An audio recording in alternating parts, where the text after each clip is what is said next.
یہ اس لیے لایا گیا کیونکہ بھارت کا جو سب سے دولت مند آدمی ہے، جو کھوجا یتیم خانے کو خرید کر اپنا عالیشان بنگلہ تعمیر کیا، یہ اس لیے لایا گیا کیونکہ بھارت کا جو سب سے دولت مند آدمی ہے، جو کھوجا یتیم خانے کو خرید کر اپنا عالیشان بنگلہ تعمیر کی مانومنٹ رہیں گے۔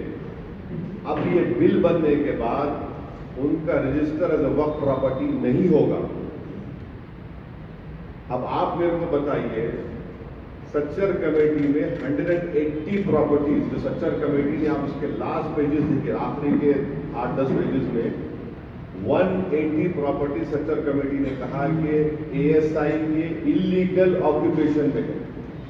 اس سیکشن 3D کے تحت ہم اس 180 پراپرٹیز کو کھوجیں گے، جس میں مسجد بھی ہے، خانقاہیں بھی ہیں، قبرستان بھی ہے، درگاہیں بھی ہیں، سب ہے۔ اب اس کا ایفیکٹ یہ بھی ہوگا کہ سنبھل کی مسجد اب وقف کی پراپرٹی نہیں رہے گی۔ میں ڈائریکٹ چیلنج کر رہا ہوں بھارت کے پردھان منتری کو کہ میرا سوال آپ سے ہے، آپ جب امینڈمنٹ کے لا چکے ہیں، قانون بنا چکے، تو کیا سنبھل کی مسجد اب وقف کی پراپرٹی رہے گی؟ کیا گیان واپی کی مسجد وقف کی پراپرٹی کہلائے گی؟ کیا متھرا کی مسجد وقف کی پراپرٹی کہلائے گی؟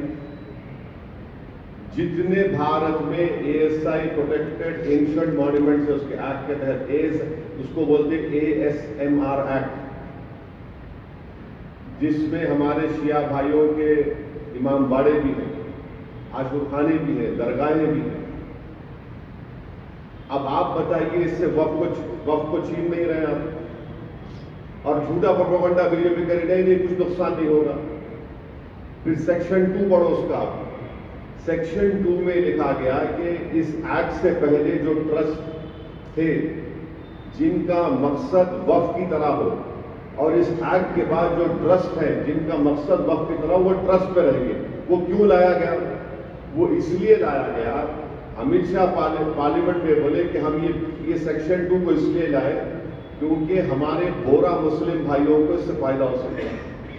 وہ بھی ان کو دھوکہ دیے بورا مسلم بھائیوں کو، اس پروویژن میں بورا کا